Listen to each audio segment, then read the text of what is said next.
Do anybody know what's going on with Prospect Street and sidewalks? I mean, they were approaching Gerald Benjamin's house from the north, and that's where the Bluestone starts. I just wondered if Bill and June and their efforts got anywhere with saving anything. I don't think so. I heard one of the neighbors was suing the village. Over the sidewalks? Although they don't want their Bluestone removed. You all are broadcasting. I heard through the grapevine. I don't know if that's a fact or not. So we're live on YouTube.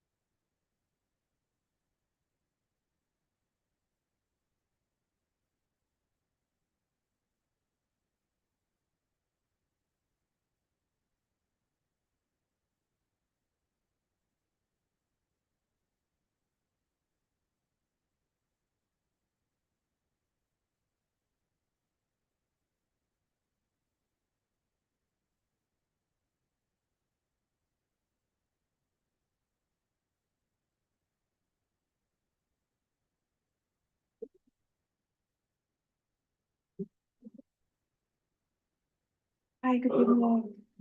Hello. I'm sorry for that. It's all nails. I think we said this back in February. Oh, We have an animal. okay. Yes. Yeah. Yeah. And They're not looking at the mail there. So that's fine. you had me. You want the affidavit? No, I'll send it for those over this. Thank you so much.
They're also.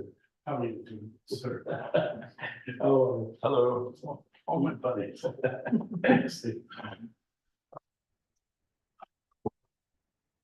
No, they didn't. Yeah, I think you have 5 minutes. Sorry? You have 5 minutes. Good.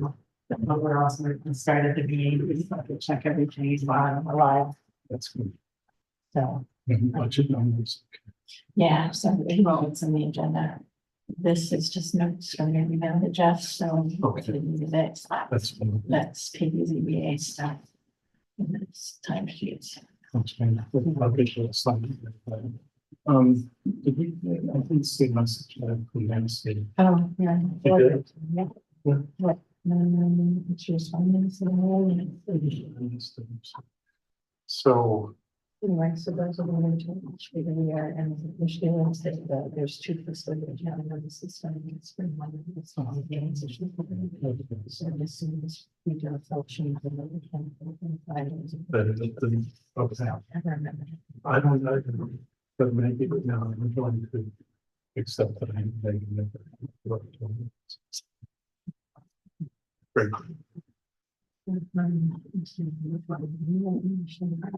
Make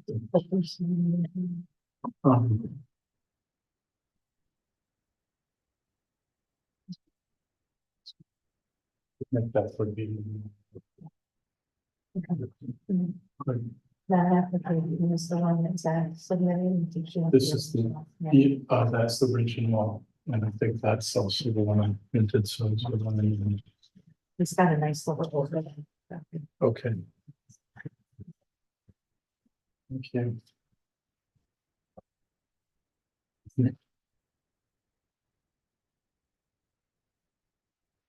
Speak to what you was talking and heard with them. Yes. Yeah. That's 3 weeks from now. That's wonderful. That's really.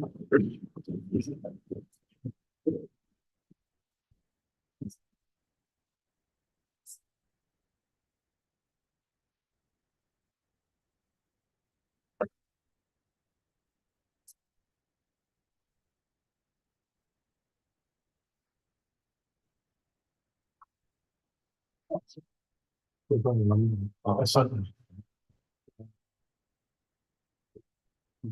Some of that very good. Second.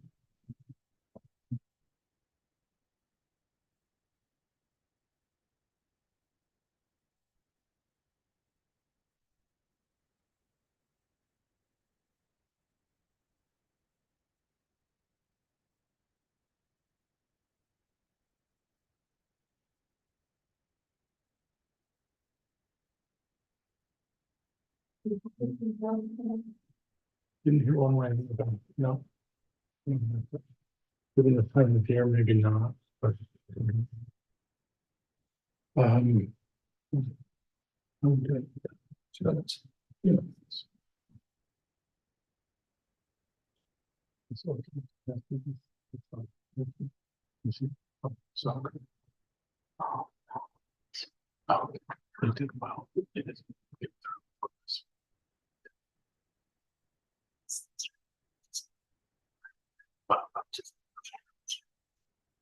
Yeah, they play well. Exciting because they were, the only, I would say that, like Central New York. You're guys, the only non-central. Michael, good evening. Sorry, no, you're not. Sorry, I'm on time.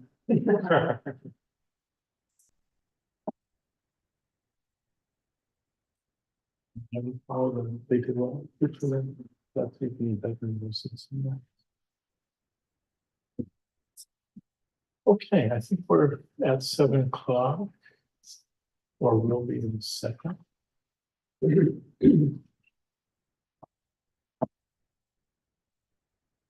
So now we are live.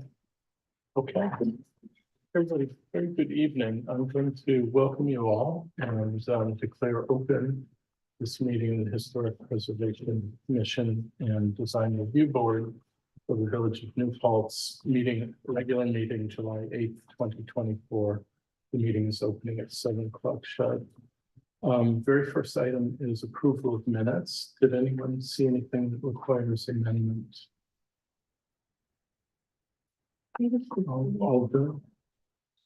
Motion to approve. I moved to approve the minutes as written. Second. Moved and seconded. All those in favor? Aye. Okay, minutes approved. Wow, Bill, you couldn't do that better in like a rehearsed show. Village board updates. Is there anything for us from the village board? I'm known for my bad timing. That's actually great time. It's like your entrance. This is for you guys. Okay, yes, this is the Yeah. hard copy. I really don't have anything new to report. Yeah, so thanks for coming. Now, forward to the conversation. If you have any questions for me, Good, go right ahead. thanks. Then let's cross ahead to HPC 2403. 191 Huguenot Street. Jeff, come on up, and seat is just like waiting for you. So everyone, this is a public hearing. We can open it in a second.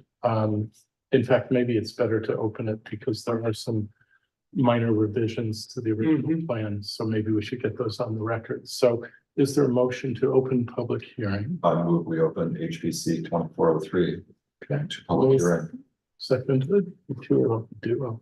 All those in favor of public hearing open? Okay, good. So we're open to comments should they come our way. But Jeff, let's start with maybe just walking through what has changed in your thinking since last month. The main thing is, the overhang in the back. Yeah. My wife and I, got a tour from historic Huguenot Street of some of the houses last weekend. And I noticed the gutter system that they had with the big wood gutter that goes out beyond the house. And thinking about it, thought, well, that's a simpler solution. It's much easier. Yeah. It's similar to what I have kind of rigged up now temporarily, that's working. So I think that's something that could be done and work. If it fails, then we'd have to revisit it. But, and then once, in time, the house will be re-roofed in time and could be revisited then as As well. part of that. But I think that'll work. That's great. And it would just be made out of like a 2x6 clear cedar. And then line it. And you have to get the flashing up under the first row of shingles, which is what I've done now. And then behind it, you'd have a little gap there to have like a hidden soffit vent. And Okay. that would go up to the ridge vent, which is proposed in here. Right. And then it doesn't disturb the rake board at all.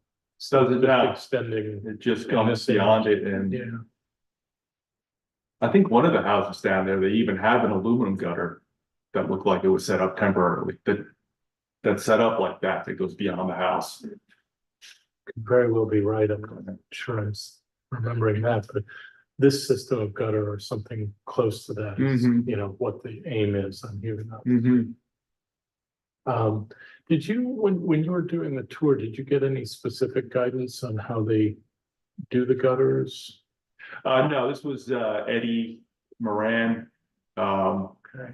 He was more of a historical guide versus, I think there's somebody else there who's more of an architectural guide. So we didn't really talk that much about the buildings.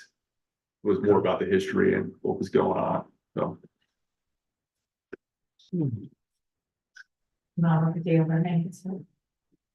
Yeah, that would be good, just to make sure we get it in the record. How far are you thinking? I saw the sketch. How far are you thinking the overhang should hang over? The extra gutter? The gutter Yeah, beyond the house, yeah, whatever. That overhang's pretty good size. I think it's over a foot. So I don't, we'll probably go another foot past that, maybe 2 at the most, just because it's really going beyond the house. It will start to get heavy. That's a really good point, yeah. I mean, this strikes me as a good solution. I'd be interested to hear others. I think that you could also enhance the power, the effectiveness of that by doing something in the ground, like a French drain. leading Yeah, Further out. I don't know if you'd have an excavator coming in or access to excavating equipment, but it wouldn't be much beyond. yes, because if you look at if you're looking at the back to the right is sort of, the lot is almost dead flat, but to the right beyond, you can't see the big tree there, but that's the low spot on the property, so you would be able to get as much water to that spot as you could. And the drainage is good there, so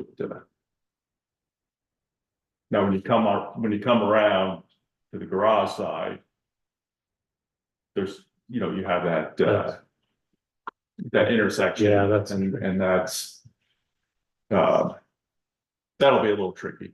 There's gonna have to be some underground pipe, maybe to a dry well or something. Yeah, I was wondering even on that other side, if a dry well, you know, in moderate rain gives you something, but they're not. They're not hard to do, but Yeah, if it's a lot of rain, they just fill up with water. Right. And and Off out of the slowly, ground. slowly leak into your Yeah, property, so,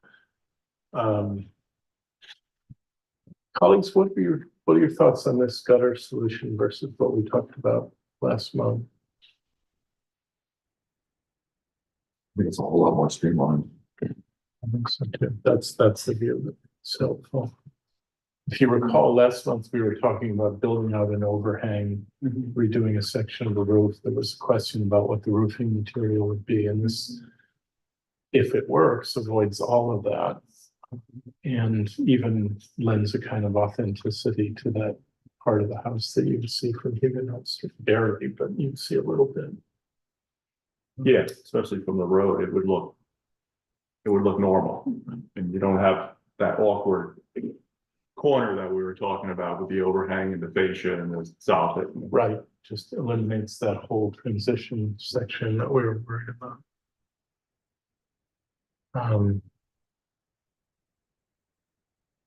To me, that looks like a good solution. Does anybody feel otherwise? Well, I think that's good. Adding the overhang, what happens is it drops down to the height of the windows. And you lose that foot above the windows, so it's not a good scenario Yeah, with that roof pitch, so. I think adding the wood gutter, those 2x6s, and maybe they could round yeah, I was wondering the about. bottom. As you see on the original wood gutters on Huguenot, Yeah, should it be difficult to plane it and round it? even a router, I think, maybe Routed, once yeah. built. I mean, you have to be careful about your fasteners, but just a little round into. Just round the two edges, Yeah, with a rounder would be great. Actually, do the routing before you join them, That's and then you don't have to worry about fasteners. Yeah. To me, that sounds like an elegant solution. It's gonna save you a lot of trouble, and as George said, you know, compromising that height doesn't look very Yeah, good, that was it, and it's gonna cut out a lot of your light. yeah. You probably could use all you. Yeah. Great. So no objections all around? No, good. All right, that's great. And the other one was the, I should have put on the first one, is the back porch shed roof. What's shown there is that's the revised, would be the proposed version, and then that's the existing. So that roof, is a modern, it's 2x4s, there's plywood under there. And when you look out that window, you look right into the bottom of that roof. That's why we wanted to pull that back, make it symmetrical with the door, Yeah, and then you would have a better view out of the window. yeah, and you can trim it any way that looks good as you exit the Yeah. door. And eventually, like when you know, the roof is replaced, hopefully in many years, you would redo it. You would redo it more authentic. 'Cause right underneath there, it's not really an attractive underside, but it could be. It's a good point. I don't see anything wrong with that. That's fine. And we should remind ourselves, this is not at all visible from the street. Right. So, okay, that sounds great. There's some porch overhang. And last time we talked, Shane is out of the country, but he in particular was asking you to think really hard about the ridge vent material, covering the ridge vent. Have you made a decision on that?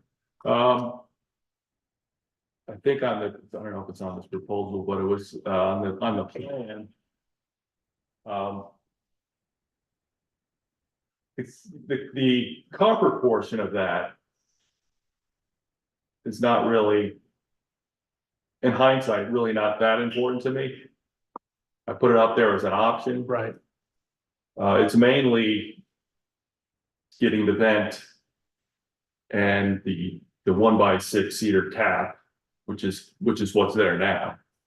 It would just be that 0.63 inches higher. The copper, if you did it, my thought of doing that originally was that it is every place where there's copper on the roof, there's no cedar's in really good condition. yeah, because of the leaching, Yeah. yeah. And I thought, well, if you had something on the peak and it would just kind of wash down and. My recollection is nobody objected, but there was some thought that something really elaborate is kind of out of historic character, so. Yeah, I think we all agreed on that. Yeah, That's just a bent piece of copper, a 12-inch piece bent to 6 inches. It would turn brown, at least that's always been my experience, although on this house, if you look at the valleys, they're still shiny. interesting. And I think I found a Google Street View or something, or maybe it was an aerial from like 10 years ago, and they were shiny then. But in my experience, when like raw copper turns brown within months of Yeah. being exposed to the sun in the outdoors. Which I think So I don't is know what's actually going a on with plus. I think it's actually a plus in this case, because you kind of want. Yeah. Blending. If you look at if you look at all the plumbing vents are copper, and there's copper flashing around the chimneys, and that's all brown. Pretty nondescript. Anybody see it differently? I think that seems like a reasonable option, and it's gonna protect those cedar boards. Yeah. Okay, great. My pen just died slightly. So, great.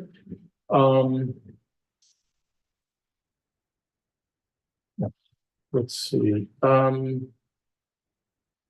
let's talk about the windows and any trim that's gonna have to follow. Have you settled on manufacturing? I'm right now between Anderson and Marvin, Okay, and I have this list. There's the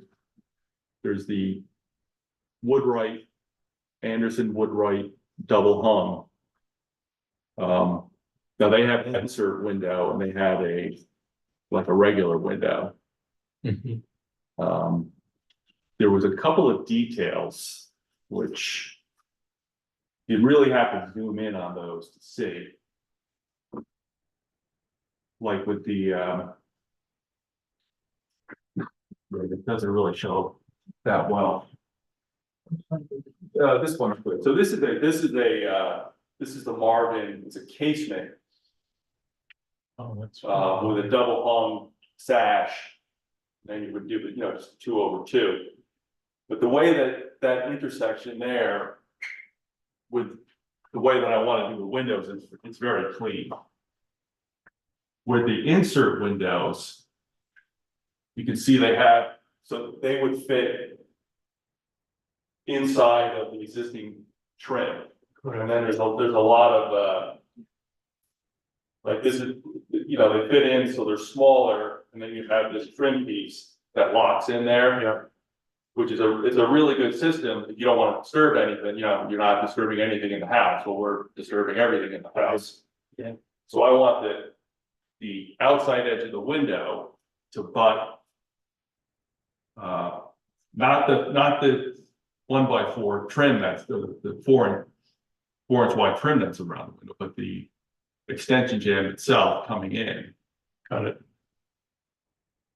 And that's where the casement window has an advantage. Right. Because it has a square of stock, but the Anderson Woodwright regular window has a very thick edge on it too. So that could possibly work. And they told me I've heard that they can do it in a custom size. Okay. But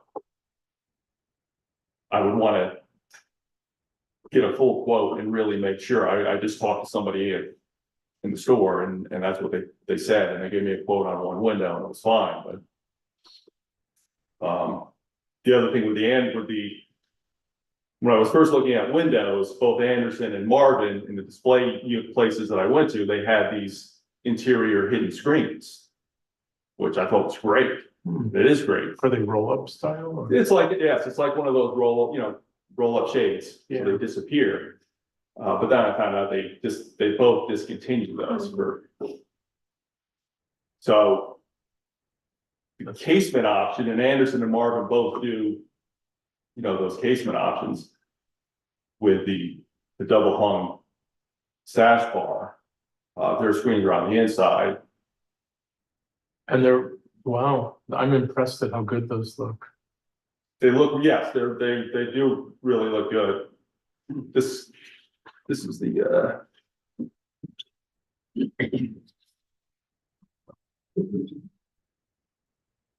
I don't know if you have the email, like there's photographs that I forwarded. If you go on those photographs, you can really zoom in and see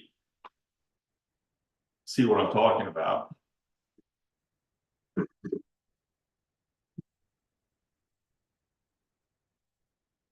So that's really what I'm between the casement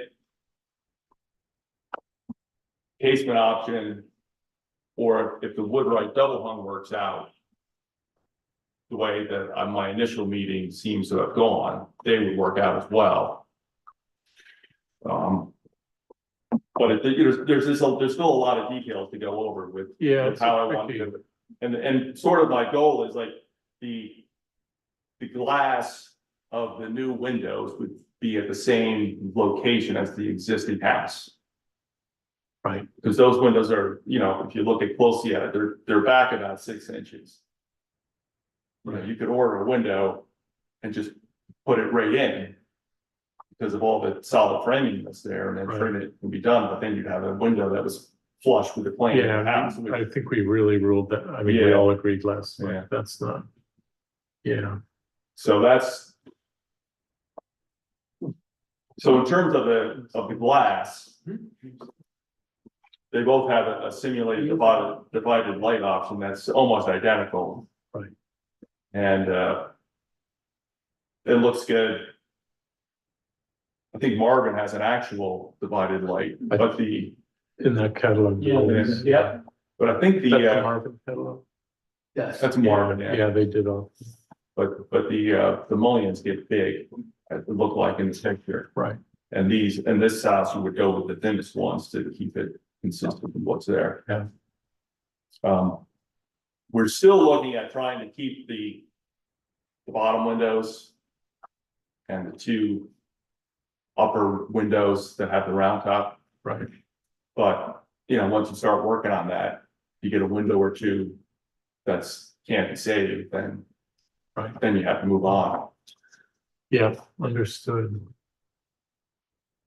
I mean, I think from my point of view, what we want to match as closely as possible. Mhm. We do want simulated, or if you want actual, but I think simulated divided lights with a good profile like these all have.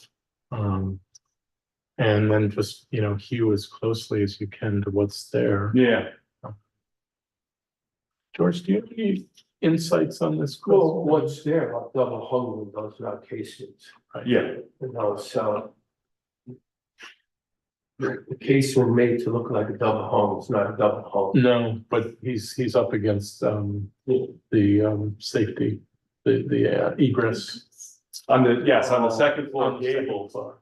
Understand? Yeah. Totally. yeah, but they're They're also not street facing, so. side facing and they're smaller, so that That's fine. the downstairs could still be double hungs. Right, It's just there's 4 windows upstairs that would, you would keep them all the same. You wouldn't do like one egress as a casement and then the other, so Right. they would be. Right.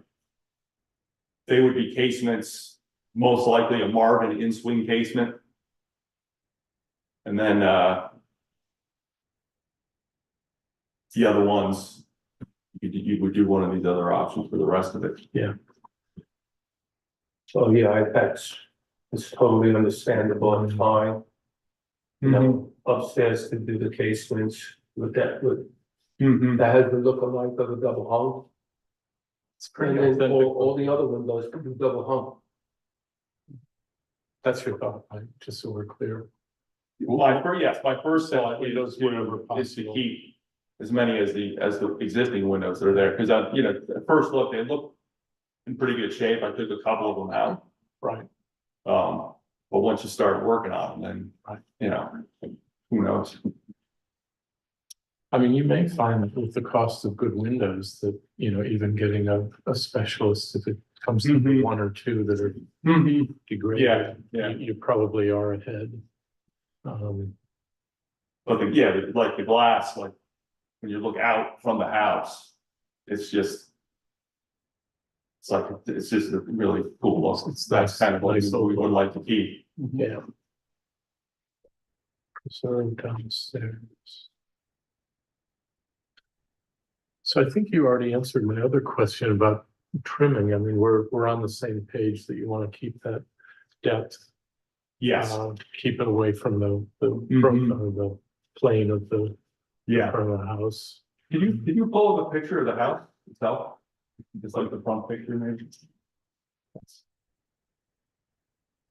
Yeah, right. So none of this would be disturbed at all. Right. Everything would take place behind that. Yep. So this would just be, probably scraped and painted. And everything would happen behind it. It's really, I mean, again, I just want to say what an elegant house you have. Yeah. And then the shed dormer windows,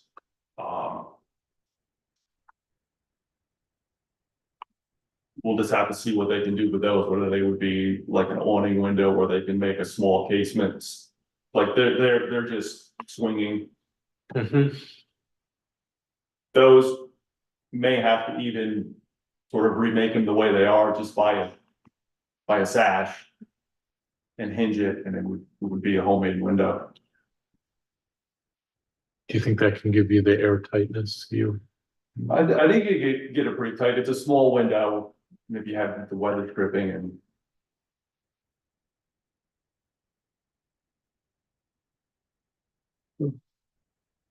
Comments or suggestions? All sounds good. Could we go back to the window pictures, the individual replacement windows? Let's see what I'm- Are those all the wasps upstairs? Yeah. I would just. They're say- nesting right now, so. We're gonna leave them alone. Yeah. My only comment is that oftentimes when you have replacement windows like the one on the right, with the white window, it's very obvious, but with installation, you can correct all those visible, Yes, I don't know, beads or. I Yeah, think there's they're a- called beads or. there's a lot going on Right. Yeah. between the Yeah. trim and the window, that, you wouldn't have that. Yes. That's more of an example of what I'm trying to avoid. Right, exactly. Yeah, I think we're on the same Yeah. page now. Yeah. Yeah, I was amazed. We did replacement windows when we first bought our house and I just, I was naive. I didn't know this, how much light I was gonna lose just because, Yes. because all that framing has to exist Mhm. inside. Yeah. Inside, I'm sorry, all that window framing has to exist inside the framing of the house. It is. And I would probably try to do it differently now, if I could. So I think that's noted that we want to, avoid overly layering that molding and just stick as authentically as you can. So the Woodwright standard window, not the double one, has the way that it's built is a little bit different. And it has a little thicker edge, so that could go behind that existing extension jamb, or it's an exterior extension jamb essentially, but. And then so you would only. In a perfect installation, you would only see really. The sash of the window, the way it is now. Because the windows now, they're mortised into the, there's a timber frame, and then there's like a 5/4 inch frame. And they're mortised into that, and that's the rail of the windows. Yeah. So it would essentially be almost the same thing if it went exactly as planned. This all sounds good to me. I'm sort of feeling like maybe the shed dormer windows are still a little bit more up in the air, just about what to do and what to do about the number of lights. I think you would still do each one a 2/2, but it would just be like a 4. Because of their size, it would just be like a 4, just a cross section. Let's see if Val, could we see the front of the house again? I remember this as being. Yeah. So the center dormer is a 6 light, Yeah. and then the small dormers are 4 light. Is that correct? Yeah. Yeah, It'd be nice to keep those the same, the way they are. yeah, the center one. You may have to do the 6 light, because if you did that in a 4 light, it may look, It wouldn't it gets work. very It horizontal. would get pretty. It wouldn't work. It needs to be Yeah. 6 light. Yeah. I mean, that seems like the safest way forward is just go for that same look. Mhm. Yeah, It's tricky. This photo sort of distorts it, but they're not really this. I think they were 2 generations of dormers, weren't they? They're not. they're not the same now. So you're dealing with. Yeah, it's not. But that's only when you really look closely at it. You look at the whole thing. Yeah. It works. Let's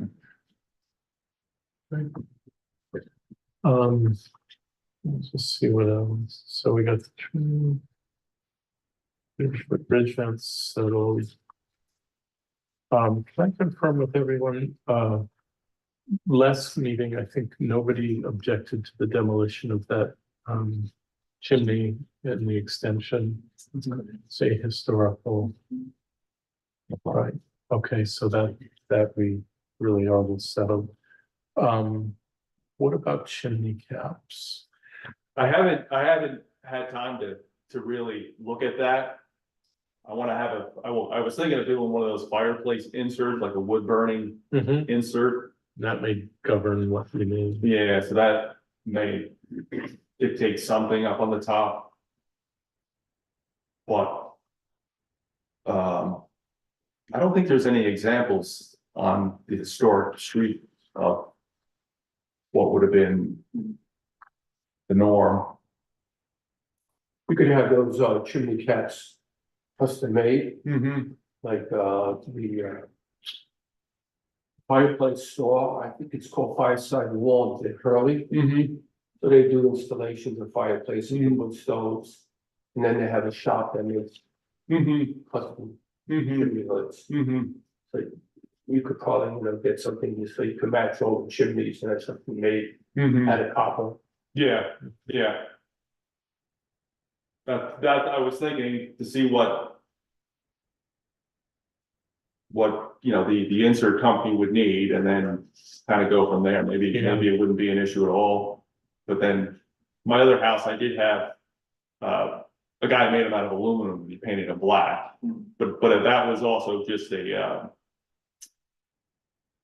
There was an oil burner flue coming up, and then there was a non-masonry fireplace flue that came up, and they had those big silver things on them. He just built a shroud for it. But this, you would want to do something a little, I don't know, if chimney pots would be. I don't think that would be appropriate or not.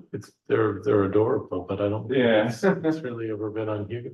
I don't think there were caps. I mean, I think the historical answer is it was open to. the sky. Yeah, absolutely. But I think George has a point. What was the name of the company in Hurley? Fireside Warmth Okay. Okay. in Hurley. That the one on 28? Yeah. On 28A. Oh, I know it. 28. On 28, right, just Yeah. a little bit outside Kingston. Right before the holiday. Yeah. Yep. Yeah, if you know that shop, they They're pretty. Okay. From my wall. Okay. Let's just. Well, so everybody, I think where we are, we're in a public hearing. In a moment, we can ask for any comments from the public. I like everything I'm hearing. I think we're still kind of waiting on the exact model of the windows. We've got good options.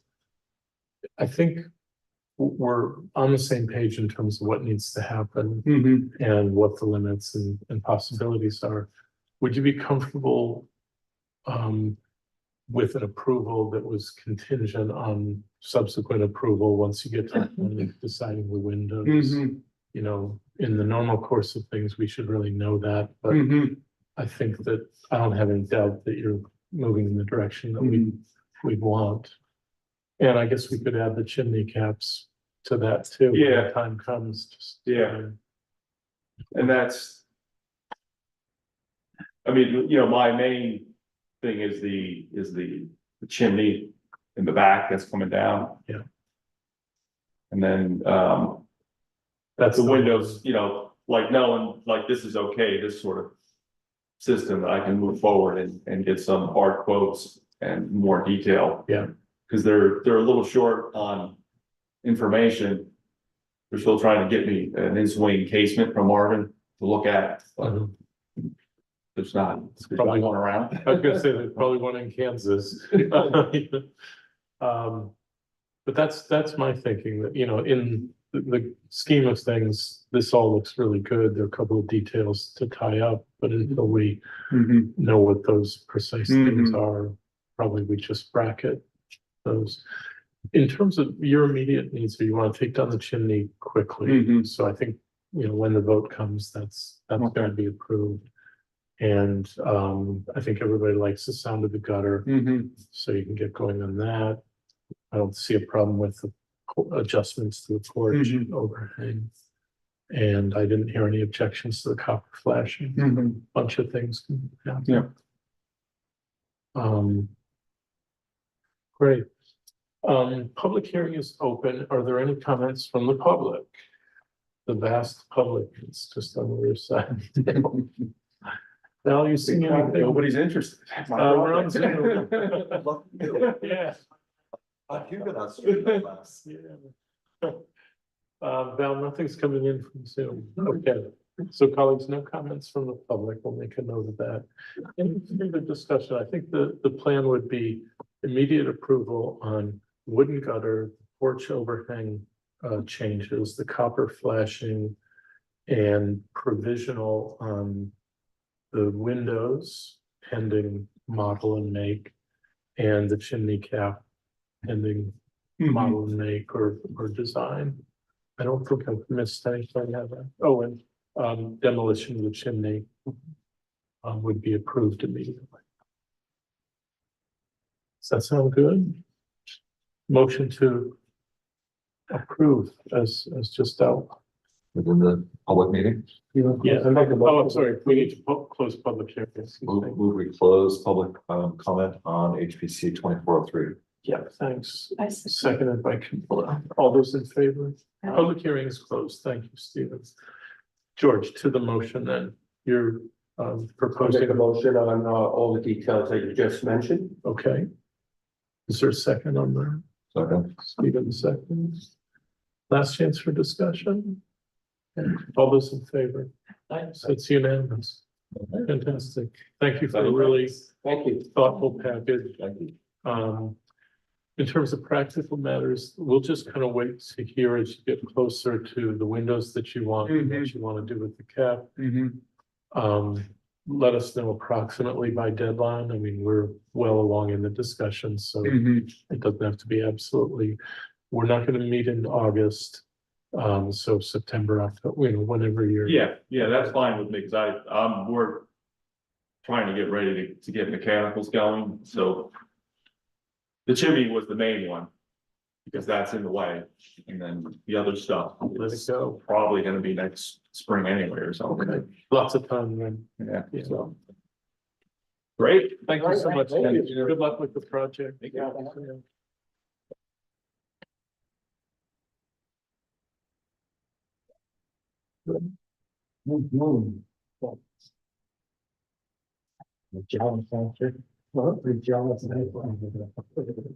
Great, everybody. Thanks for all that.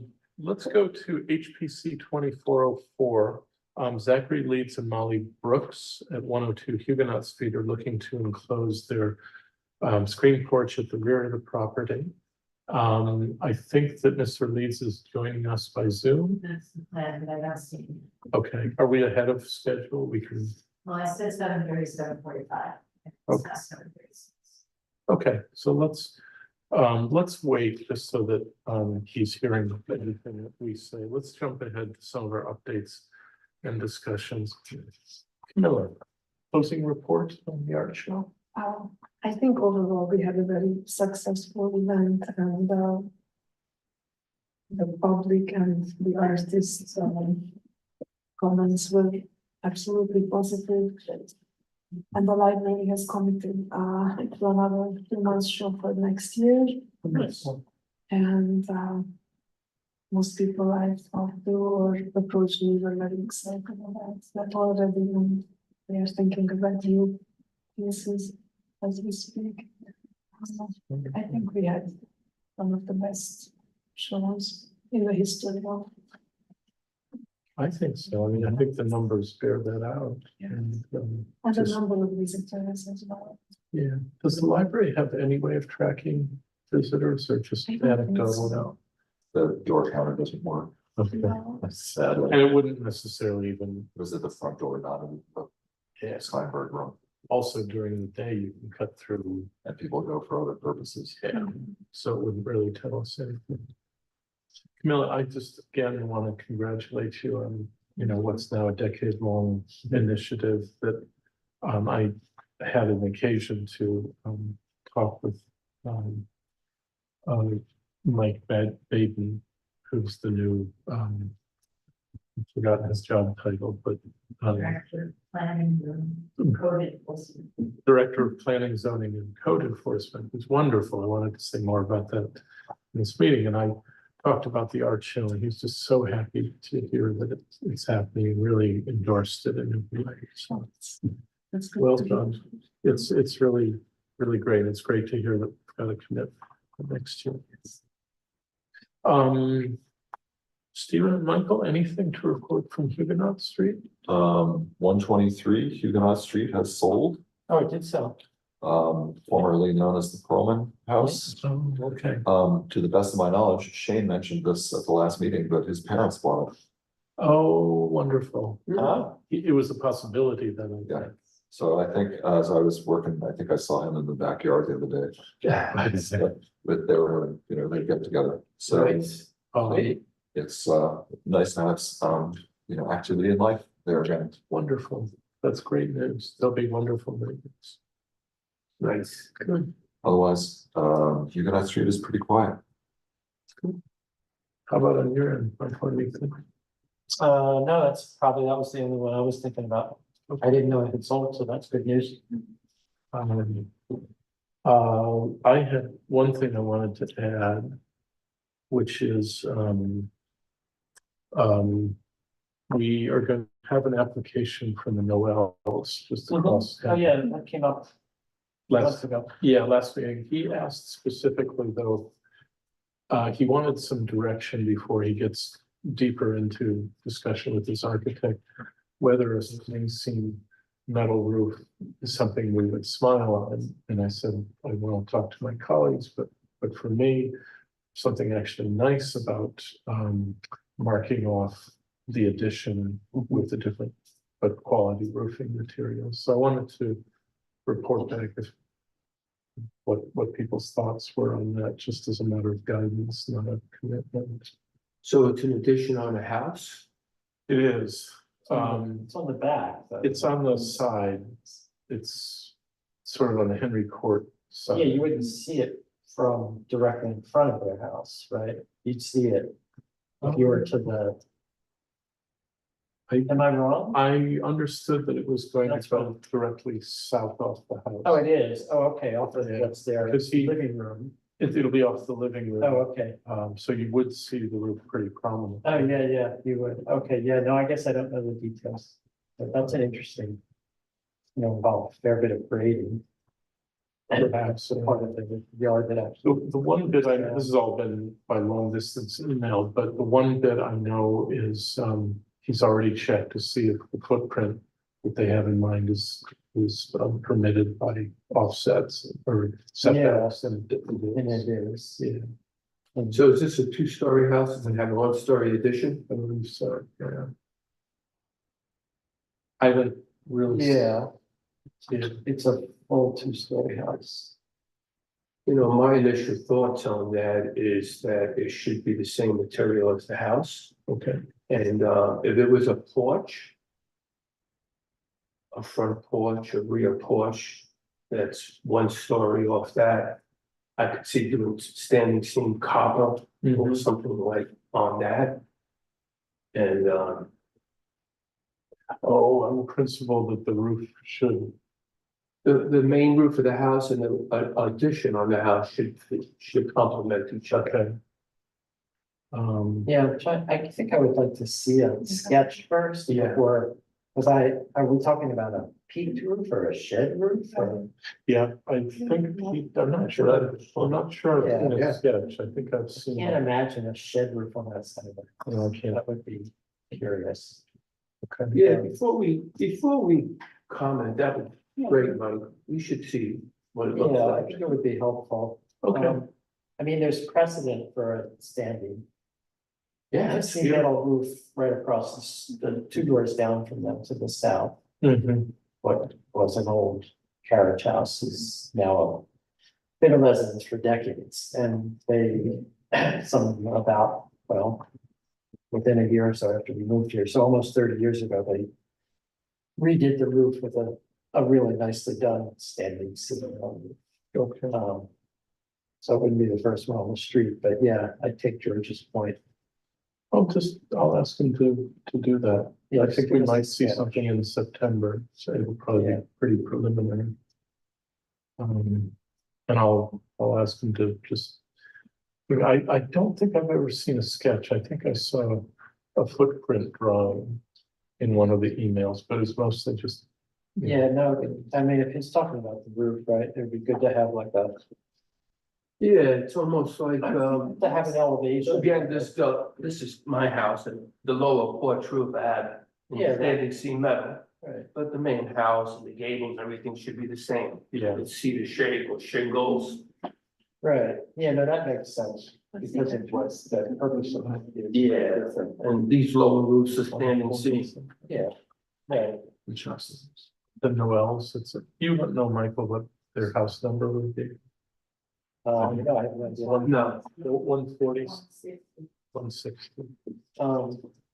Yeah, so their house is basically similar. Oh, I have seen it. Right. In terms of a Okay. full 2-story and I can't even really imagine how they're gonna get them, that's why I need to see a sketch. yeah. Yes. So, That's how are right. they gonna fit this?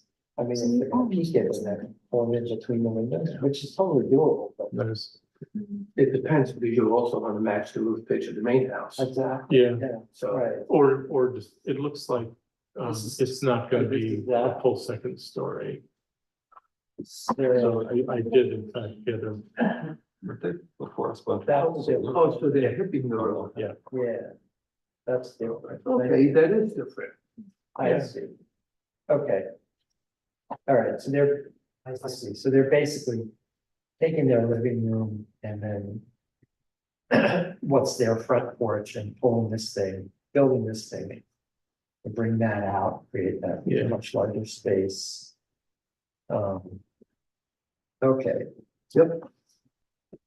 I could see well, I that. think, so we do have an initial drawing, All does right. that change any thinking? I mean, maybe we just don't want. Well, the way that he keeps putting a hip roof on that. Yeah, it is, Kind of almost looks like a floating porch. Yeah, so actually. So I could So see if if it does stand structure- seam roof. Yeah, that could be. yeah, Because it's not gonna have anything of the same characteristics of. it's not, Maybe. right, That's right. Yeah, when, So maybe actually having it different may look better, otherwise it might look kind of like That's right. a dollhouse version of. that was kind of my thinking, that, you know, Yes. it clearly differentiates. it Yeah. as, So that might work. So maybe the message changes a little bit, that we'd still like to see a sketch, but this doesn't sound like we would disqualify it. and start. Yeah, Okay, that's great. I'm pretty sure we'll have something in September. That seems to be what everybody's been saying. yeah, thanks, that's helpful. Val, thank you for remembering that I had actually seen Zach is waiting, but I'm not seeing him there waiting. So I wonder if we should try to phone him. that. Okay, Do you happen to have his number? I would have it from the application. Let me see. So you're seeing him in the waiting room? No, just tell me and email that he is in the waiting room, but I don't see anything. Oh, boy. But you can put that to the-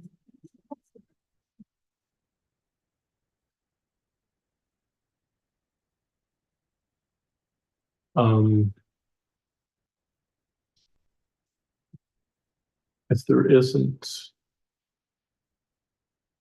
The number I have, Val, is he texting you at the moment or No, he's. emailing? Let me, shall I have him call your staff? Yeah, why don't you do that? That would be great.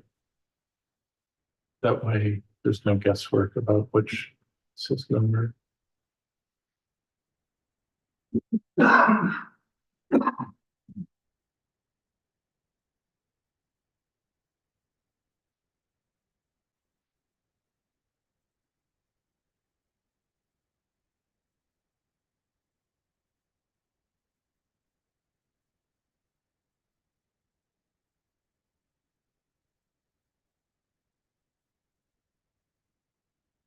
He has that number, right? Because My number, no, I don't think he would. I'm number. Oh, I'm sorry, 845-321-1161.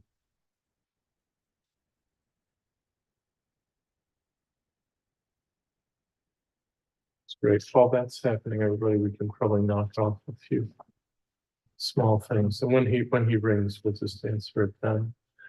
Other reports include a message from Claire Hussein. She's still waiting on the prototype windows, so no real report this month. Interpreting New Paltz's railroad history. I'll say briefly, I'm gonna meet tomorrow with the owner of the company that's building the hotel at 11 Water Street. It sounds like they don't need all the track or even necessarily want it. So what I'm gonna talk to Jesse Halliburton about is whether they would donate it and possibly move it for us to another location closer to the old station. But there's a world of stuff that has to happen before that, like establishing where it can go safely, because there's quite a drop off from the parking lot and on the road. That whole area is much higher than the tracks, so I don't know. I know in one case, there seems to be like a runoff pipe that we wouldn't want to get near. Then there's the expense of moving it, there's the expense of buying ties and the hardware to attach rails to, maybe some of the hardware would come with the rails. Back to that as soon as we're done. Mr. Leeds, good evening. Hi, how are you? I'm fine. I'm sorry, we don't know why you're not able to get into this meeting, but if you're comfortable with the conference call, let's do that. Yep, that works for me. Thanks for doing that. Okay, so I'm here with the whole commission. We've got the application in front of us. And what we're doing tonight is just talking through the preliminaries with an eye to scheduling a public hearing in September. Unless you want to delay it beyond September, but we could schedule as early as September. Okay, that sounds fine. Great. So colleagues, let's look at the application. It's an application to convert the screen porch into fully winterized, I think, Mr. Leeds, fully Yes, winterized. that's right. Yeah. And to maintain the siding and install permanent windows. So based on this sketch is probably where we want to go. We have to take it also. Yeah. Has anything changed since in your thinking, since you submitted the application? No. Okay. Not that I can think of.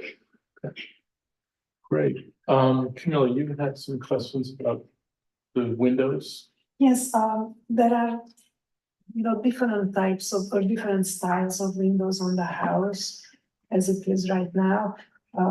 I think there are some double hung windows on the main portion of the house and maybe 6/6 windows on the right side. I'm just wondering what style of windows would you like to have other than casement? We're hoping to have casement just because it lets in more light, it makes it more like a porch. Because we're planning on using it as sort of like a 4-season porch. But the other windows in the house are double hung, that's correct. Right, would you be, what are your thoughts on maybe double hung windows? Casement windows that look like double hung windows, just so that there would be a bit more consistency with the existing windows? What is that? I'm not familiar with that. What would that look like, or what kind of windows are those? It's a style of window that's available. It's not the sort of thing that would be on everybody's shelf all the time, but it's a style of window that functions like casement, but looks effectively like a double hung. So it has a divider halfway up, or roughly halfway up the window. It could have divided lights as you have on the rest of the house, but functionally it's a casement window. I guess we're hoping to have as open as possible. I mean, especially given that it's been a screen, right? It's completely open right now. So we were hoping to keep it as open as possible. I think putting in, I guess that would mean multiple panes, or would it mean putting in some kind of like mullion type of thing? It would be the latter. It wouldn't be, again, it would be functionally, Just be a horizontal line, yeah, typically it's just a horizontal line. almost like a 1/1 window, like you already had on the house.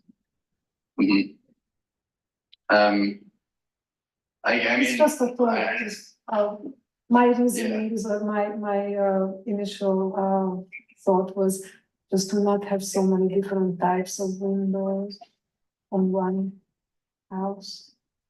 Usually we try to avoid different styles, it makes it a bit confusing. I mean, it would be one, it wouldn't be meant, it would only be that one room. The rest of the windows in the house are consistent. Yes, Right. I'm just thinking to have the whole house be a bit consistent and not like a jumble of different types of windows, but that's just my. Yeah, this also isn't something that has to be settled tonight. It's an idea and a suggestion. It's just a discussion, Okay. explore different options. One of the things you might do, I'm looking right now at a picture taken from Huguenot Street of the windows in the gable just above your porch. And those are 1/1 sash windows. And to Camilla's point, there's a possibility that you could have casement windows that have that horizontal divider and just kind of hold that design feature around the new porch. Equally, as I'm looking at it, I'm thinking you've also got those patio doors that are single pane and look very casement-like. So I don't know if this is something that has to get settled tonight. It's something that, we've got 2 months before a public hearing for you to think about. I'm mostly going to be out of town, but I think Camilla is in town and could meet with you at your convenience and talk it through. Okay, all right, that sounds good. And so it sounds like you're saying maybe casement windows that look like the door on the side of the house. Well, casement windows kind of do look like that. So that's one possibility. And the other is casement windows that resemble sash windows, which are just above that part of your porch. So those are just two visions that you can kind of think through. Right, okay. Can I ask a question? Sure. This is, next is Michael Zeeler. Yeah, this is Michael Ziegler. How are you? Hey, Hi, so what are you planning to do for the doors? Are those gonna be French doors? I think they would be similar to the door on the side of the house. Okay, Um, which is, I don't recall, is that a casement door or a sliding door? One light. Yeah, swinging casement, I guess. Yeah, just one, okay. Yeah, so I mean, as you know, I walk by your house almost every day. I respectfully think actually that sort of retaining the look of the porch would probably be preferable to trying to match these windows. So, I guess I disagree with my colleague. Especially if the door is gonna be basically just like your other door, so. I think having large pane casement windows would be fine. So, my 2 cents. Yeah. You want I kind of agree with Mike. You know, these matching the French one light doors.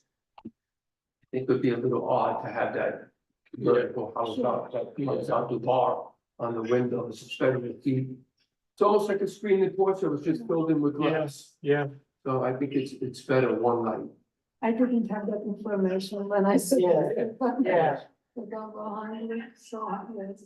Right, no, fair point. Yeah, I mean, the most proximate thing is gonna be those doors, Yeah, right? So, plus, as you wrap around to the left of what we're looking at, the next thing you see is those other. is those other doors, so, And he did a nice job. It looks nice the way he filled it in. yeah. So- Yeah. I mean, if the idea is to sort of keep it as a 4th season porch, and while now it's sort of a, 2 or 3 season. I like keeping it open, because what is there is really lovely. Yeah, So keeping as much clear space in there as possible, I think would be really good. and the advantage of casement windows for airflow is just huge. I mean, it basically doubles what can pass through. Yeah, so. Yeah, that's right. The only, right, that was our goal. The only impediment is cost. That when you get windows too big, they get expensive, but that's definitely our goal, is to try to keep it as open and porch-like as possible, like it is. Zach, the other question I had, you mentioned a foundation, is it on a slab already? It is not on anything. Oh, It's just, I mean, it's like a concrete, footers, I guess. But there's nothing under it. Oh, and then just sheeting and a wood floor on top of that or something? So. Yeah, there's just a wood floor on top, right? We had to put a fence in because a woodchuck was living under it. Okay, It's on here. so you're gonna take the floor out and pour a foundation, is that the idea?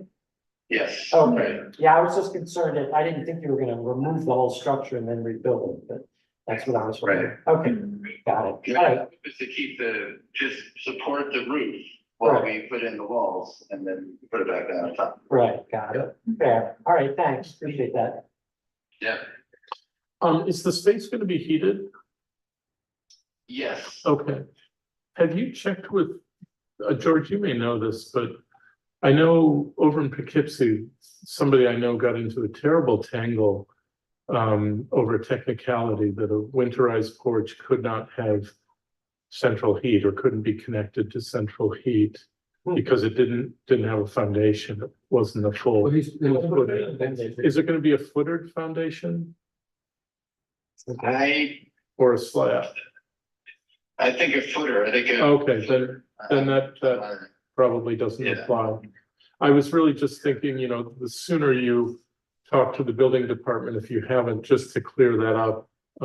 Yeah, I don't remember all the particulars of what happened in Poughkeepsie, but it was totally illogical and very frustrating. Yeah, he's gonna, Yeah. with the new energy codes, he's gonna have to put in a footing. Okay, yeah, that was my understanding, was that we have to put in a full foundation for the heating. It's not energy efficient. yeah, well, you'll, in the long run, be glad you did, I'm sure. Yeah. So Steve, it's not something. No, I think it looks good. Yeah, he'll have footings and a little.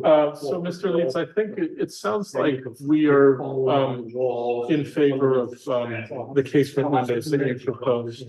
So unless you're feeling different, no, Camilla's on board as well. The only other question I had is just to make sure that we're talking about the same thing with the siding. So, the siding would match. Do you know what the material of your clapboard is?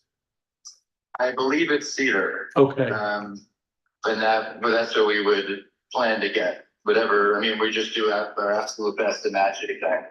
yeah, I think that should still be doable. There's, sometimes you run into a product that is probably a cedar composite, or it's a wood composite, and some houses from your area used it. I think that's still available too, but the big thing to talk to your contractor about is to match material and to match what's called the reveal, which is the thickness of the boards coming off, so that you're not creating a 4-inch board where the rest of the house is 7 or whatever it might be. Yeah, match the exposure. Exposure. So Yes. what the eye sees should be the same all around. Right, that sounds good. Other than that, this looks great. Yeah. I mean, really great. Okay, well, thank you very much, I appreciate You're it. most welcome. We'll get you on, if you'd like, maybe now's the time to let us know that. Would you like to be on the September agenda? Yeah. I'm sorry. Yeah, September. Yes. Okay, we'll do that, and Val will communicate a specific time closer to the meeting. Okay, I appreciate it. And we will also have a public hearing. And Val can fill you in on what that entails. It's neighbor notification, which in your case isn't that many neighbors. And then some signage outside your house for a stipulated period. Okay, And then the public is invited to come in and comment pro or con. got it. Okay. Thank you very much indeed. Thank you. Have a good rest of the night. Thank you. You as well. Good night. Good night. Bye. Thanks for salvaging that, Val. Like the kids were running around. Oh, boy, I'd say. They extended their 4th of July weekend, so. School's out. No, this sounds, it's a great project. It'll look fine. It'll look nice, yeah. It's such a small house to begin with. Yeah. Well, It it's used to be even smaller. Yeah. Yes. I need them for the dance and stand. Yeah, oh, I remember that. Well, everybody, thanks for that. So I was just in the midst of the railroad project. Yeah. I like the sound of this. I mean, I think that this is a reason that we exist, that there is this opportunity to try to facilitate some sensible use of track that's not being used, to try to get it somewhere close to the station and memorialize it with some signage. Where the money comes from, I don't know, and how we get permission, I don't know, but the first step is getting the owner of the tracks okay to have it. Permission to put it exactly where. Well, I would think that the logical thing would be to approach the Walpole Valley Land Trust, because they must not only have the rail trail, but some shoulder on either side. But even that's not gonna be a layup. I mean, because who's gonna maintain these things? It's just Yeah, the There are a lot. installation, as you said, it's not trivial. not trivial. And we're talking 60 to 70 feet of track, which is a lot here to the building. Yeah. But I think it'd be a great thing for the community, and if it could be close to the station and close to the rotary. Place where the bike pump is. Then it's gonna be highly visible, be really tied in with railroad history. There's already a plaque there. Yeah. Which is related to this.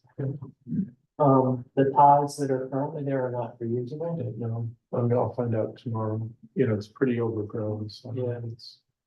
Perhaps the ties last a long time, so maybe. Yeah, because you mentioned them needing new ones. The village might be able to store it. I mean, it's worth asking. Probably down, in there. In the area down near their garage and the sewer treatment plant, or beyond that, they have some open space at the far end of the treatment plant. It's possible, right? I mean, I know I've years ago stored other things that we had couldn't immediately use. So it might be worth inquiring with the DPW wants to know more. Yeah. I mean, I think the first step is to ensure that we can have it, Yeah, and then to get going, and this, I don't know. I don't know that I'm comfortable saying this is something that falls on us, it may be a citizen group. That we try to help or facilitate. Yeah. But. I'll let you know, I'm meeting with him tomorrow and try to meet with Terry Dungan this week. their project is approved, right? Yeah, they're all done, the hotel. As far as I know, they are. Yeah. We started with the last- Yeah.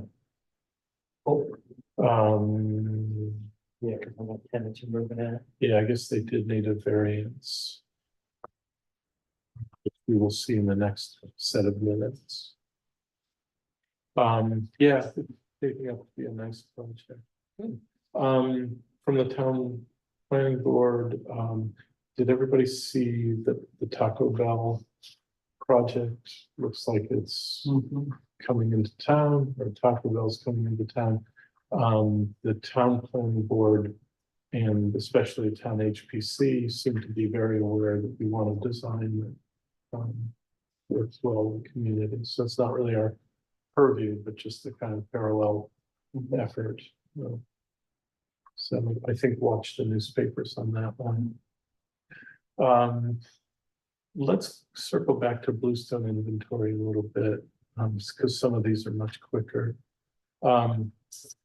Code revisions, Michael, I think there's some good news, so, You mean I'm off the hook? yeah, actually.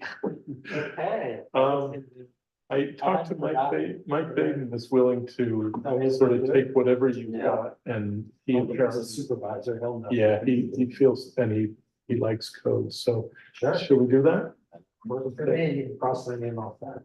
Then that was, thank you for getting us. Yeah, sure. I mean, he's welcome to work with what I started. Yeah. Whatever he wants to do is fine. That's great.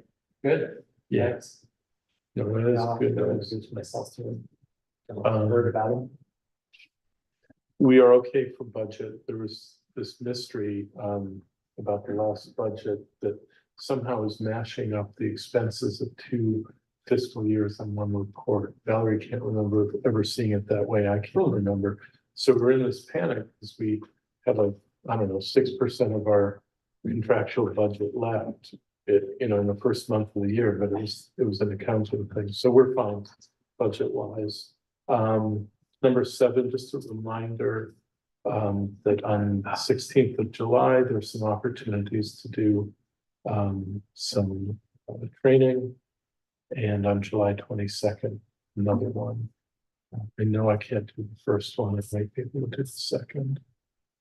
And whenever you do a training, please let Al know, because now we really want to log all of these things and make sure that they're getting represented in our annual reports.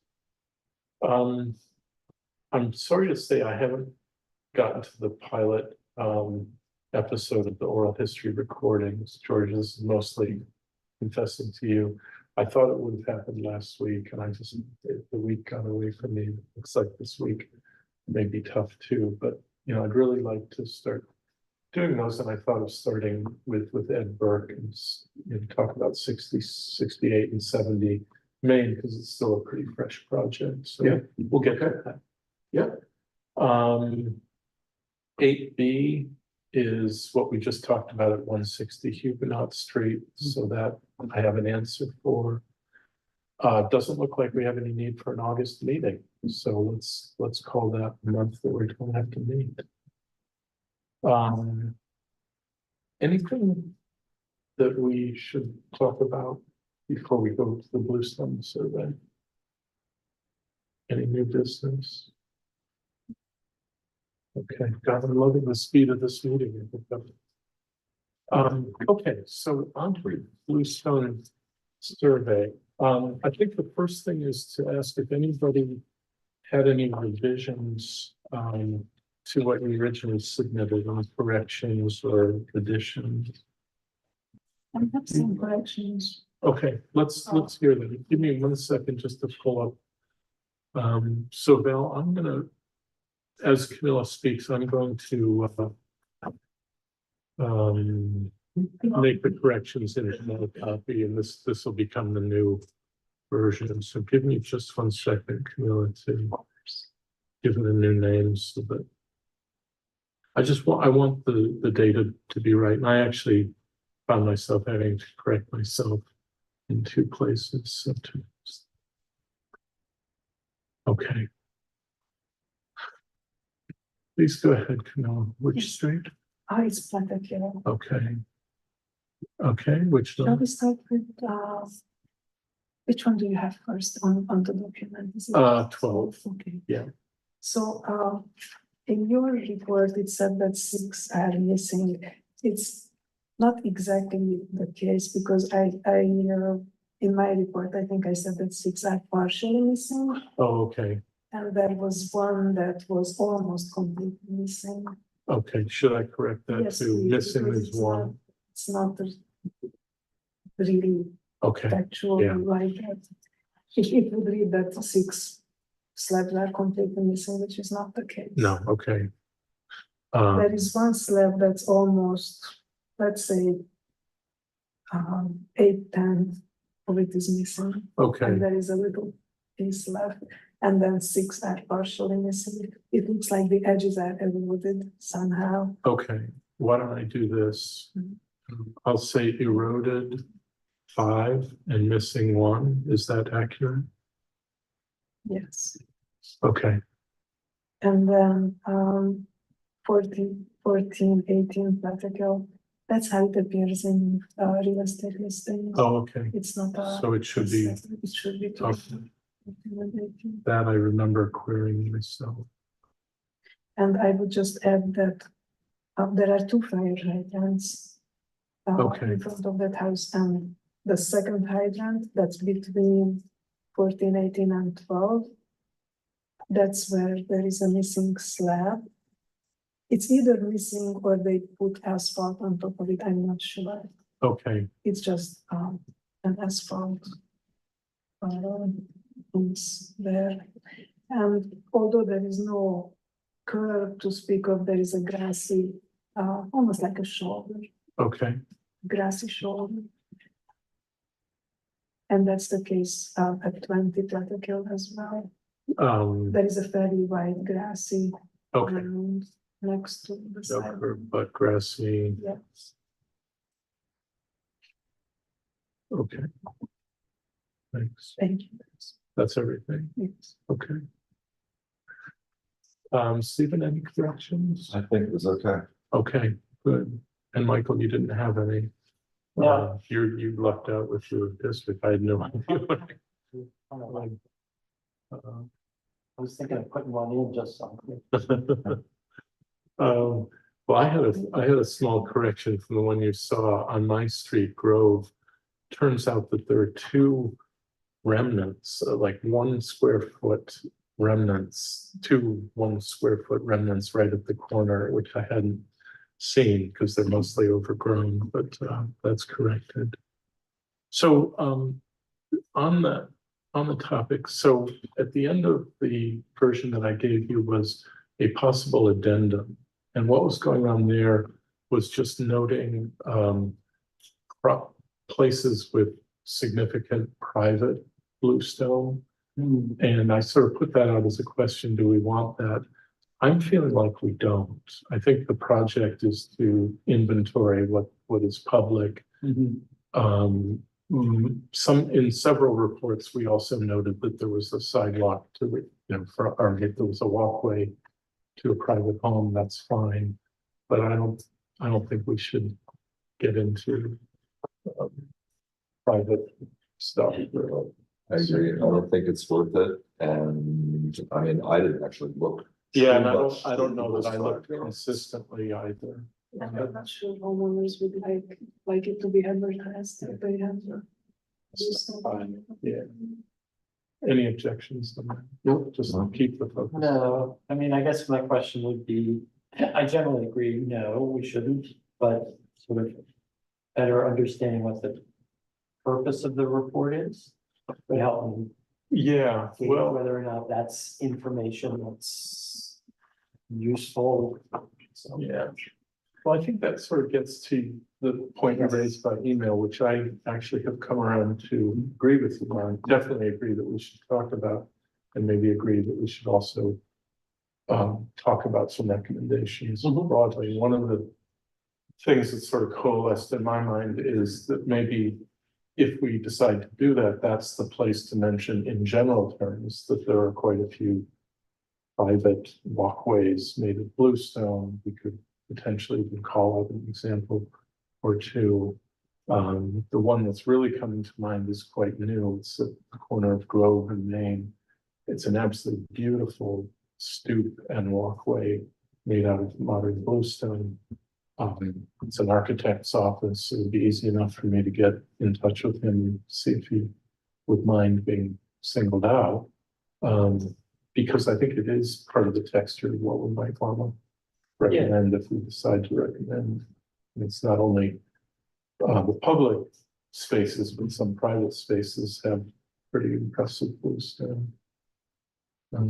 It's quite possible that the private parts of the walkways and the sidewalk were done at the same time. Very possible. Because many of them have similar wear patterns or they appear to be similar age. Yeah. What I don't know is when these original stretches of bluestone were done, like on Prospect Street and presumably on Grove, was that at the public expense, or were homeowners, as they are now, tasked with maintaining and repairing their own sidewalks? It's from the 1890s, so I don't have any idea.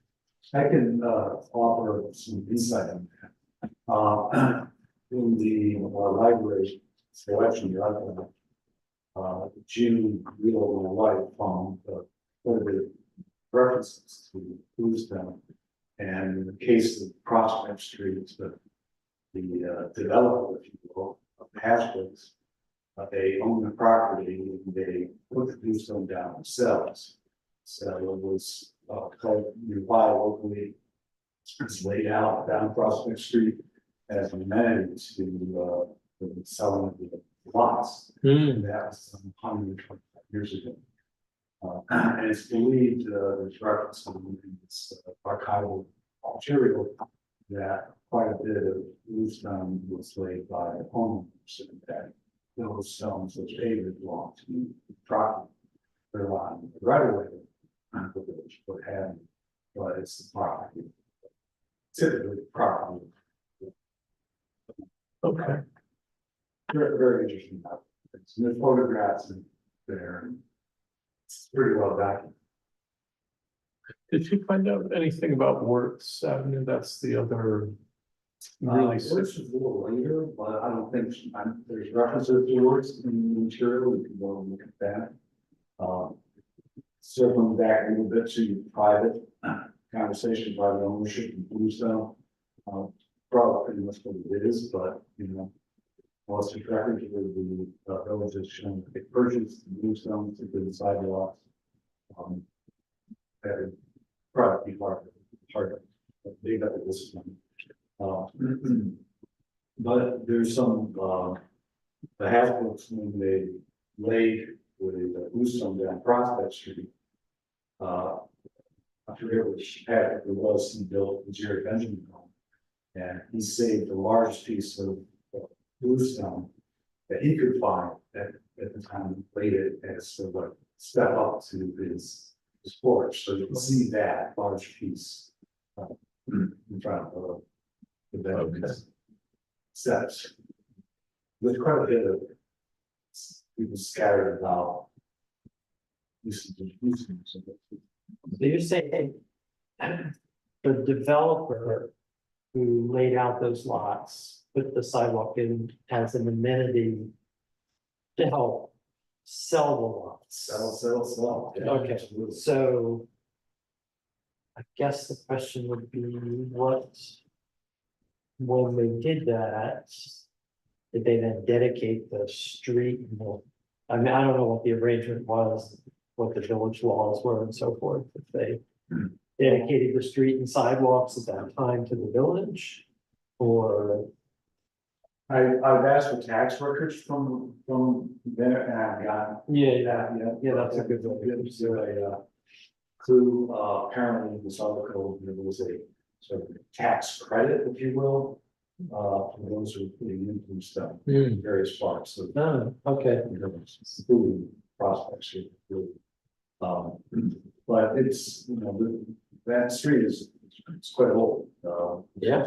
How it's developed and all that, it took a few years before the houses. But in my case, it's 1910. Mhm. So it wasn't like immediate sell. But Yeah, sure. Bill, do you know if the sidewalk on the east side, which is concrete, was once bluestone? Because Christine, my wife, lived on Prospect 30 some odd years ago and remembers that being poured. I never thought to ask her if they tore up bluestone. It very well could be, Upon. because what other materials would be used. Right. At a certain point, maybe, so no, I want a nice concrete, sidewalk. The big gap, so. I think I read somewhere that postal addresses didn't come to New Paltz until after the Second World War. I think it was like 1947 or something. The village was so small that presumably the postmaster knew everybody and where they lived, and you just didn't need actual street addresses, or at least logical ones. Interesting, I got a letter the other day, with just my name on it. It got you. So the postmaster is still this hat. It's nice one of them. That's really helpful, Bill. So if we decide I to, mean, I explained more if I realized I saw you at the talk the other night. The yeah, library, yeah, it's great. which I learned quite a bit more, and it's more expansive. Peter covered a few topics that I was happy to hear. Yeah, It's very well received, but, It was, I thought it was a really great talk.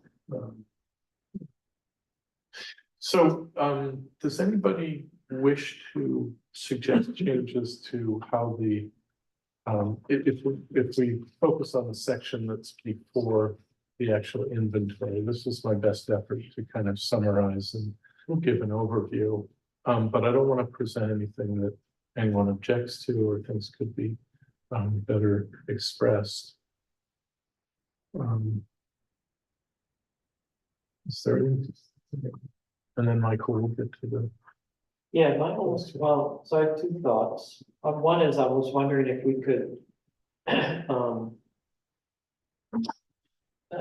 a caption or something under the different photographs to identify where they are.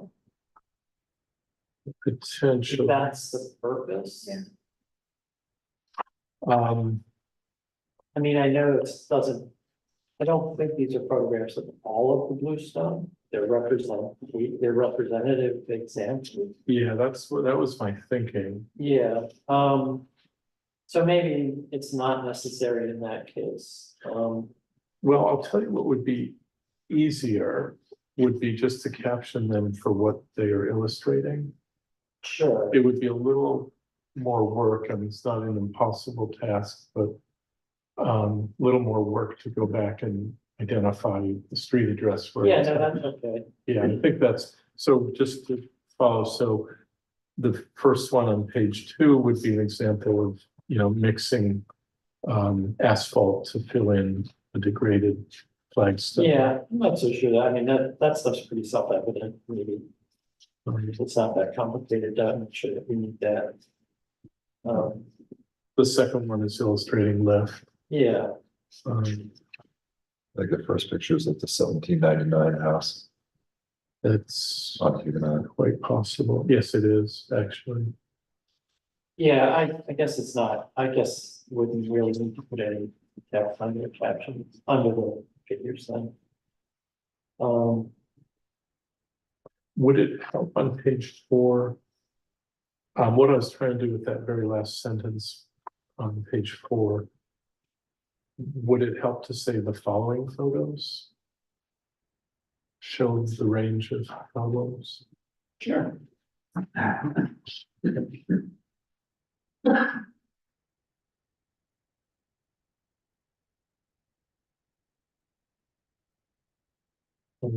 think there's a little text on page 2, the following photographs.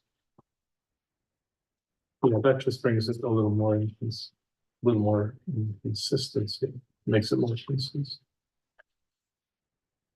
So if there's no objection to how it's worded, Michael, I think you raised a really good question. When we first set out to do this, I thought I didn't know that the project on Prospect Street was imminent.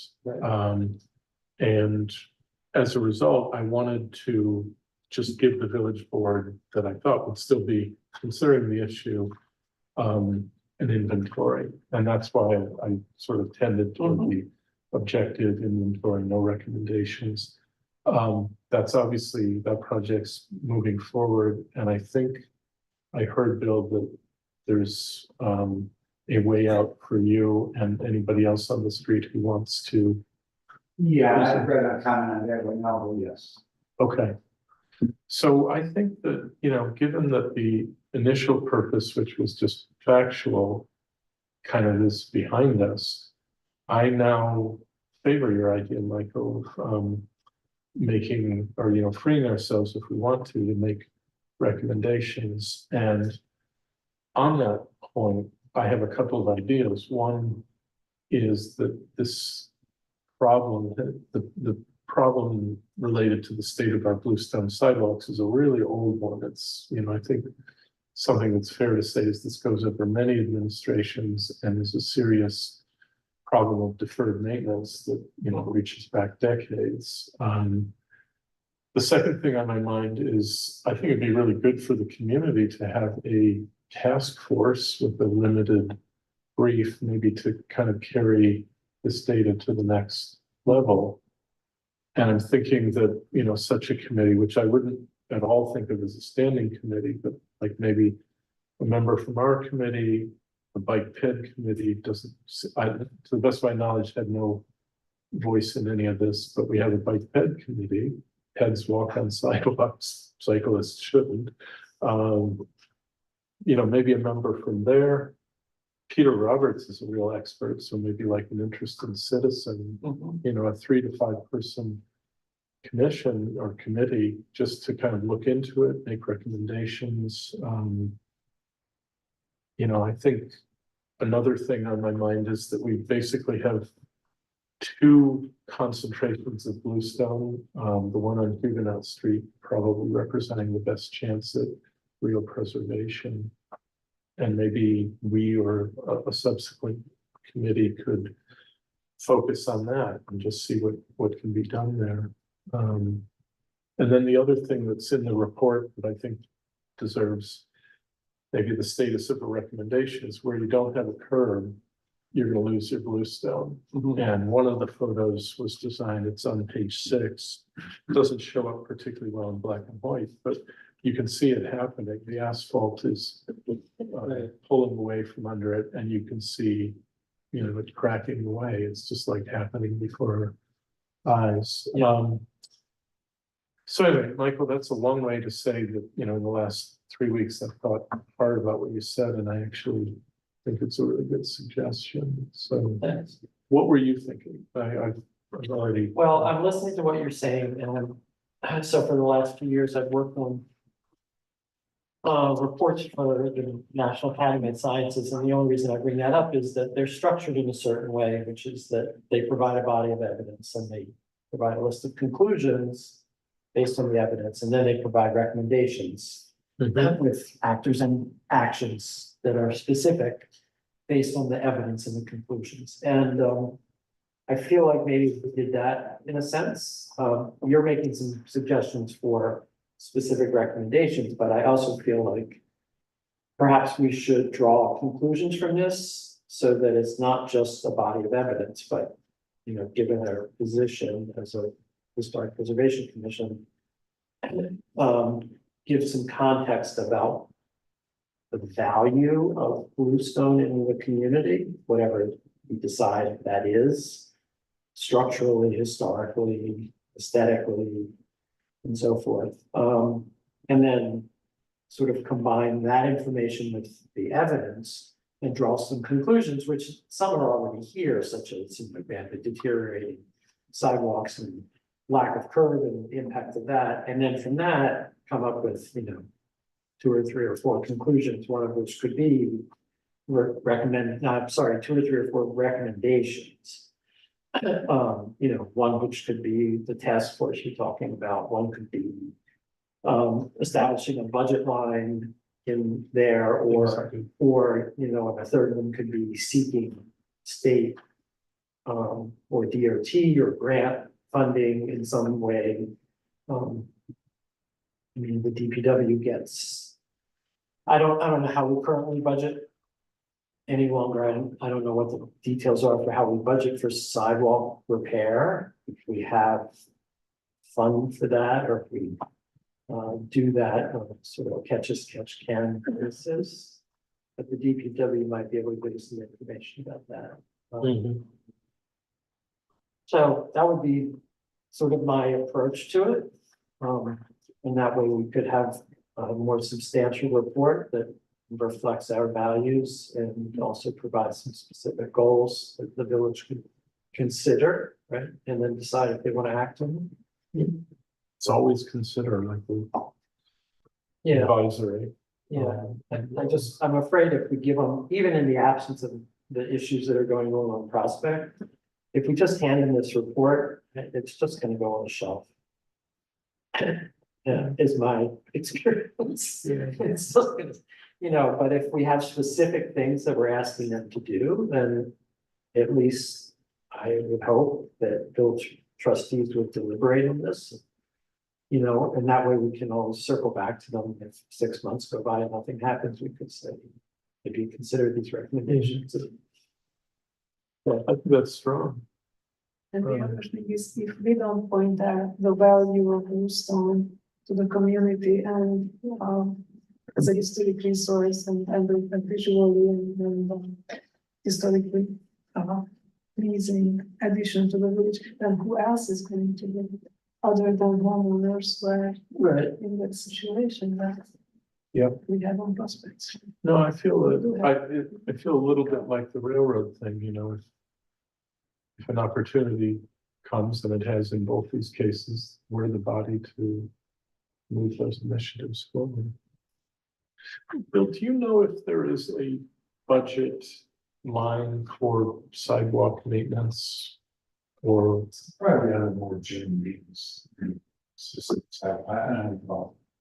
yeah, I mean, I think my encounter with my own sidewalk was there isn't, it was 100% on us. Really? To replace it. Mine was it wasn't actually even bluestone anymore, but it was so far below the crown of the street that we were just always getting ice reforming. We could shovel till the cows came home, but you'd get melt, and eventually it's just unsafe. And what the village was able to do was a sort of in-kind removal of the old sidewalk and digging a trench for the new curb. So, you know, I was happy not to have that expense, but all of the cement work was on me. And I took from that, and I think I'd heard prior to that, that there just isn't a budget, like there isn't any money, maybe buried in general maintenance there is, but this could be a specific Yeah, recommendation. well, I mean, there's not a lot of village inside. Right. Oh, that's true, right, because I own it. And the word sidewalk does not appear in the budget. Okay, Yeah, all right, I mean, there's a lot of people here, there's that side. All I can think of. yeah, that's right. I keep thinking that, you know, it's a public amenity that's privately owned and maintained, and maybe a recommendation could be to reevaluate that. yeah, we should look at some other code, because it seems to me there was a past administration that at least used to say that they would. I don't remember what it was. Oh, I think I know what it is. But they definitely had, as part of their plan, to repair a certain amount of sidewalk every year. This goes back to the, I guess, 2000. Yeah, you know what's current to me, Michael, is I had heard from a then trustee, again, it would be like 90s, early aughts, that there was a program that reimbursed or split the cost with the homeowner. It was Yeah. a 50-50 kind of thing, which by the time we got to my sidewalk wasn't there anymore. But that would be an interesting precedent. How do people feel about that general idea that there could be conclusions and recommendations attached to this? It gives the report more substance, more gravity. Okay. I agree. I mean, I know it's more work, I realize that, but Yeah, well, I don't mind the work. I'm on a tight schedule. I'm 6 days away from leaving the country for Sure. 6 weeks. I can probably draft something this week pretty quickly. But I guess I need to know what I should draft. I mean, I can do the wordsmithing, but what I heard, Michael, was a recommendation could be to seek out state or DOT funding, form an ad hoc committee for further study, right? Consider a budget line for sidewalk repair, and maybe I added this, but maybe a schedule or the capacity to kind of schedule things out. I would maybe also recommend that Huguenot Street be really made a priority. It's our most historic street, and it's got the highest concentration of salvageable bluestone. I would also recommend, I think it's already happening, that anything the village pulls up, say on Prospect Street, anything that's sizable and salvageable to be warehoused and made available to, or however it's gonna happen, but you know, don't throw the stuff out. right, yeah, and remove it in such a way that you can maximize stuff. Yeah. Yeah, Actually, if we could just do a general introduction to Bluestone and how it got to the village in the first place. That feels like what I can't really do on a week, Sure, I'm sure we can. Could we put that task on ad hoc committee? Or maybe Peter Roberts would give us a paragraph. We can, you know, use the article. That's a good point. Yeah.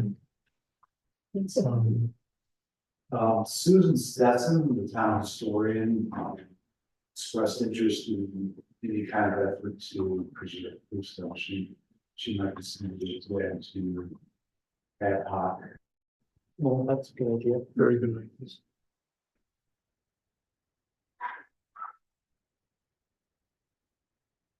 Does anybody from this commission want to volunteer for that?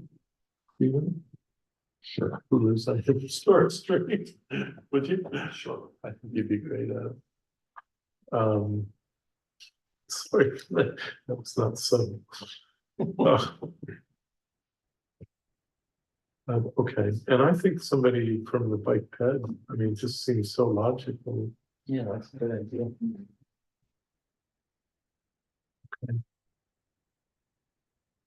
Um.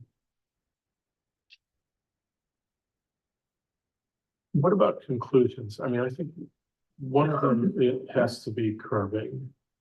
One of them also has to be, you know, many years of deferred maintenance, right? It's not this administration's problem only, it's been a long time in coming.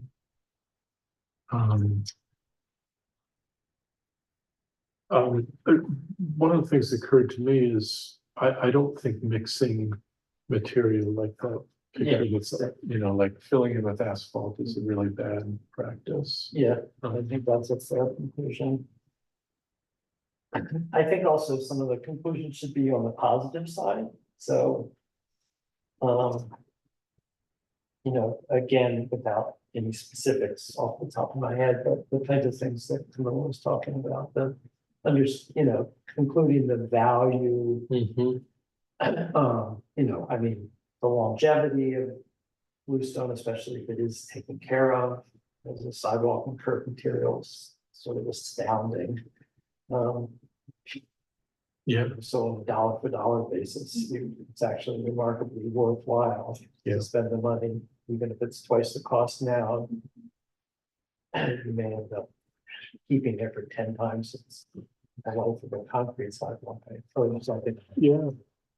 You know, this came up at Peter Roberts' talk, that there are sections in New York City that have bluestone, and you think about the foot traffic in Chelsea or somewhere like that, but you know, it's not that hard to find individual slabs still there. Yeah. And they were probably installed in the 1840s. Right. So yeah, that's good. And then there's the whole aesthetic. Yeah. Stuff. Right. 341 years old. Yeah. Okay, got it. Probably not. I grew up in an area that I learned from Peter Roberts that bluestone is actually kind of a commercial name for sands, a particular kind of sandstone. Did not know that. I grew up in an area where there's a lot of sandstone, but it was very friable. It was very sandy. And you wouldn't, I mean, people did make walkways out of it that doesn't hold up anything like bluestone. So that extra, whatever million years makes a difference. Stonehenge is bluestone. Is it? Oh, Is that right? It's Wow. been very long. yeah, that's fascinating. He said, He said Stonehenge is bluestone. Oh, didn't know that. Lots there. Interesting stuff. Yeah. Okay, so what I have by way of like tentative conclusions, curbing is essential, filling in with asphalt, bad practice, noting a lot of deferred maintenance got us to this point. There are many valuable features and aspects to bluestone: longevity, good value for money, aesthetic advantages. It's 340 million years old. One of the things that occurred to me though is bluestone curbing doesn't seem like a particularly good material when you lay it on its side. You're just opening it up to fissures for the elements. So I don't know if we want to get into that. That may be the work of a subsequent committee to think about that. But that's just sort of anecdotal to me, as I mostly was on Huguenot Street where there's some existing curbing. It looks okay from the profile, and you look at the top and you can see that it's on its way in from I went in Stone Ridge, and the curbing was granite. Yeah, that's gross. Yeah, I think so. the granite curb, which is a great curbing material.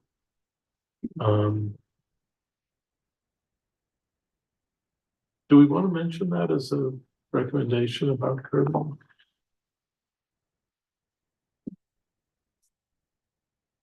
It is granite, Yeah, you know, from your photos. I mean, granite holds up really well. It's all over the place.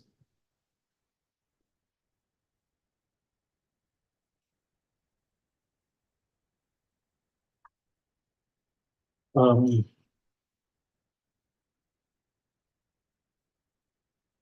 No, I'll see what I can do about history, either from this or asking Peter.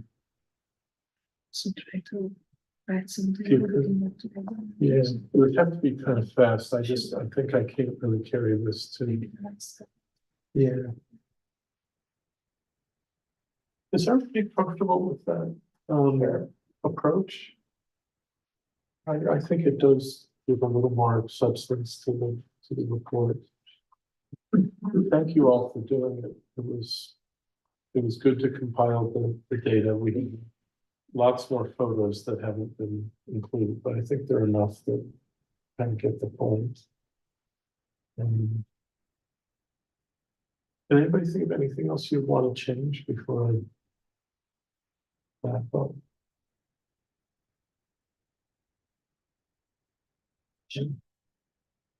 And we took the photographs, shouldn't really include all of them.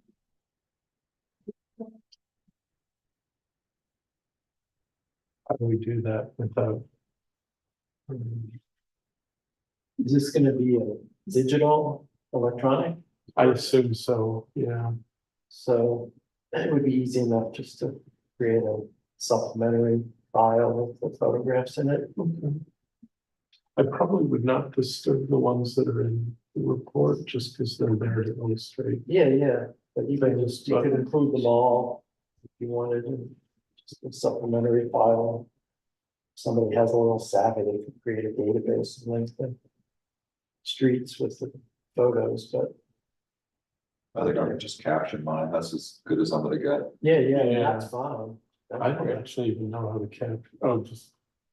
In the night, Retitle all the pictures from whatever there are to, you know, 151.